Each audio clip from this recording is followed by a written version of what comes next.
Hello friends, स्वागत है आपका आपके अपने लीगल चैनल सूक्ष्म प्रहार में।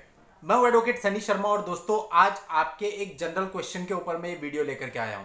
दोस्तों वीडियो बहुत इंपॉर्टेंट होने वाला है क्योंकि आप में से अधिकतर लोग भले ही बहुत सारे वीडियोस देख चुके हो लेकिन फिर भी ये जनरल क्वेरीज बहुत सारे लोगों के साथ आ रही है। काफी सारे लोग कमेंट्स में इसके बारे में पूछ रहे हैं और काफी सारे लोग पर्सनली कॉल करके ये बात पूछ रहे हैं कि सर ऐसे केस में हमें क्या करना चाहिए। तो इसलिए ये वीडियो मैं आपके लिए लेके आ रहा हूं ताकि सारे ही लोगों तक ये इंफॉर्मेशन पहुंच सके कि यदि आपके साथ सेम प्रॉब्लम आ रही है तो आप क्या करें। प्रॉब्लम है दोस्तों लड़की के यानी अपनी पत्नी के सामान को लेकर के। अब दोस्तों कई बार ऐसा होता है कि आपकी शादी हो गई, मैट्रिमोनियल विवाद चल रहा है, आपके पास उसका सामान है। अब क्वेश्चन ये आता है कि डिस्प्यूट होने पर आप उसको सामान वापस करें या ना करें, और अगर करें तो उसकी सही प्रोसेस क्या है ताकि आप बच सके। कहीं ऐसा ना हो कि आपका सामान भी चला जाए और आपके ऊपर सेक्शन 406 भी लग जाए।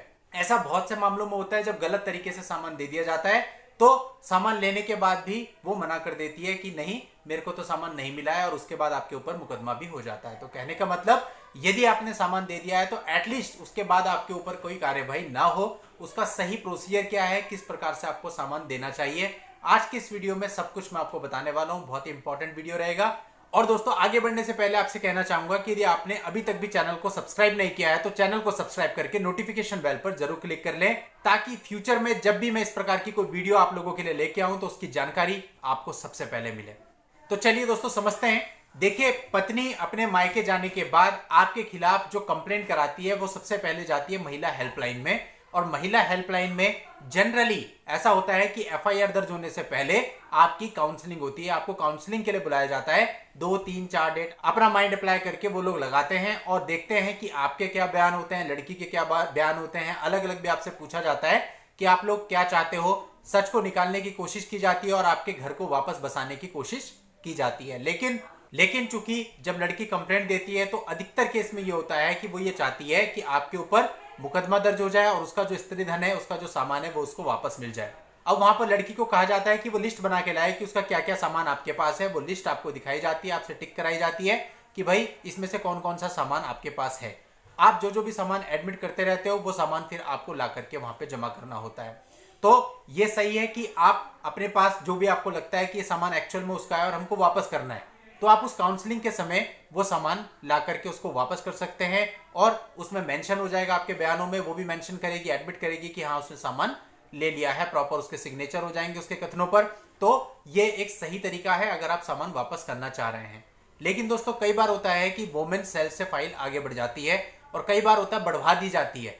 यानी लड़की अपनी तरफ से वोमेन सेल में जाके कह देती है कि मुझे काउंसलिंग नहीं चाहिए, आप काउंसलिंग क्लोज कीजिए और आगे प्रोसीड कीजिए। तो मामला पहुंच जाता है थाने में और थाने में दोस्तों आपकी एफआईआर दर्ज हो जाती है। अब दोस्तों जब एफआईआर दर्ज होती है तो एक इन्वेस्टिगेशन अधिकारी यानी आईओ इन्वेस्टिगेशन ऑफिसर भी नियुक्त किया जाता है जो कि आपके मामले की पूरी जांच पड़ताल करता है और चार्जशीट कोर्ट में फाइल करता है। अब दोस्तों इस स्टेज पर भी यदि आप ये चाहते हैं कि हमारा सामान पहले वापस नहीं किया अब वापस कर दे ताकि ये जो 406 लग गई है ये चार्जशीट के टाइम पे हट सके, तो ऐसे केस में आप थाना अध्यक्ष के नाम पे एक एप्लीकेशन लिख सकते हैं कि मैं अपनी पत्नी का सामान वापस लौटाना चाहता हूं, और फिर आप उसका सारा सामान थाने में ला सकते हैं। आपकी वाइफ को बुलाया जाएगा और उसको सामान दे दिया जाएगा, उससे रिसीविंग ले ली जाएगी और थाने के स्टैंप उस पर लग जाएगा जिससे पुख्ता हो जाएगा कि हाँ भाई आपने उसका सामान दे दिया था। लेकिन दोस्तों कई बार इसमें लड़की भी कुछ राय लेकर के बोल देती है कि नहीं ये सामान मेरा नहीं है, या ये सामान मेरा पूरा नहीं है, या मेरा सामान इसने खराब कर दिया है, मेरा सामान तोड़ दिया है, या इसने इस सामान में से कुछ चीजें चुरा ली हैं, गायब कर दी हैं। इस तरह के एलिगेशन आपके ऊपर लगाते हुए सामान को एक्सेप्ट करने से मना कर देती है। अब दोस्तों ऐसे में आपको समझ नहीं आता कि आप क्या करें। यहां पर हस्बैंड के लिए थोड़ी सी परेशानी हो जाती है क्योंकि कायदा यह है कि आप उस सामान को थाने में भी छोड़ सकते हैं और वापस भी ले जा सकते हैं। अब लेकिन अगर आईओ इस पक्ष में नहीं है कि आप थाने में छोड़ें और वो आपको कह देता है वापस ले जाए, तो ऐसे में आपका बहुत नुकसान हो जाता है क्योंकि यदि आप कहीं दूर सिटी से सामान लेकर के आए हैं तो आपका सारा किराया भाड़ा सब वेस्ट हो जाएगा। ज्यादा अच्छा ये होता है कि आप वापस ना ले जाएं सामान। अगर आप थाने पे ले आए हैं तो थाने में ये सामान को जमा करा दें ताकि कल को एटलीस्ट आपके पास कहने के हो कि आपने उसका सामान वापस कर दिया था, वो नहीं ले गई तो वो उसकी गलती है, आपकी गलती नहीं है। तो प्रोविजन दोस्तों ये भी है कि अगर वो लेने से मना कर देती है तो आप वो सामान थाने में भी छोड़ सकते हो, थाने में भी जमा करा सकते हो। अब दोस्तों बात ये आती है कि अगर यहां पर भी बात नहीं बनती, यानी कि लड़की ने भी नहीं लिया और थाने से भी आपका सामान वापस आपको घर ले जाना पड़ा, थाने में भी जमा नहीं किया गया, या फिर कई बार ऐसा हो जाता है कि आपको मौका ही नहीं मिला, आपकी एफआईआर दर्ज हुई और जल्दी से ही कुछ ही समय में चार्जशीट भी दाखिल हो गई, आप ऐसा कर ही नहीं पाए। अब दोस्तों जब चार्जशीट एक बार कोर्ट में चली जाती है तो उसके कुछ समय के बाद एक्यूज पर्सन जो होते हैं उनके ऊपर चार्ज फ्रेम होता है।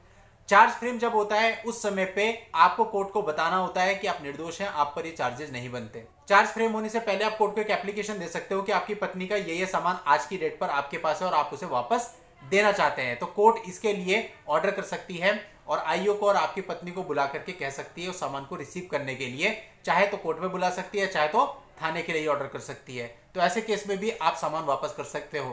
तो चार्ज जब आपके ऊपर फ्रेम होगा तो 406 धारा जो है वो उसमें से हटा दी जाएगी।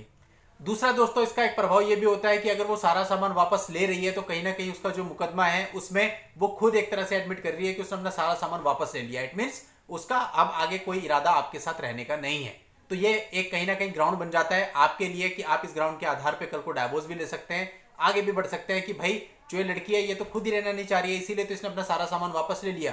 यदि इसकी रहने की इच्छा होती तो ये अपना सारा सामान वापस क्यों लेती। तो कई सारी चीजें इसमें बनती हैं। तो दोस्तों इन सारी चीजों को यूज करके आप सेक्शन 406 को हटवा सकते हैं। लेकिन इसके साथ साथ दोस्तों यदि आपसे अनरीजनेबल डिमांड की जाती है कि नहीं इस पे इतना सामान नहीं था, इतना था, मान लेते हैं आपके पास 10 लाख का सामान है लेकिन उसे 20 लाख का करके बताया जाता है, तो जाहिर सी बात है ऐसे में आपको साफ मना कर देना चाहिए कि आपके पास इतना सामान नहीं है, आपके पास केवल इतना सामान है, अगर ये लेना चाहे मैं वापस देने को तैयार हूं, लेकिन एक्स्ट्रा सामान आपको वापस करने की जेब से पॉकेट से भर के देने की जरूरत नहीं है। इस पर मैंने अभी हाल ही में 2 दिन पहले एक वीडियो बनाई थी जिस पे आपका बहुत ही अच्छा रिस्पांस मिला था। उस वीडियो में मैंने साफ साफ यही बताया था, एक्सप्लेन करके आपको बताया था कि अगर ऐसा होता है तो क्लियर मना कर दीजिए, लगने दीजिए 406 आईपीसी, उसको ट्रायल में फेस करेंगे।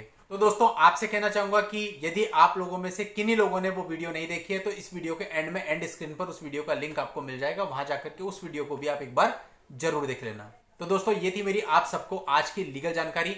नेक्स्ट वीडियो में ऐसी ही नई लीगल जानकारी के साथ मैं आपसे फिर मिलता हूं, तब तक के लिए goodbye and thank you for watching, take care.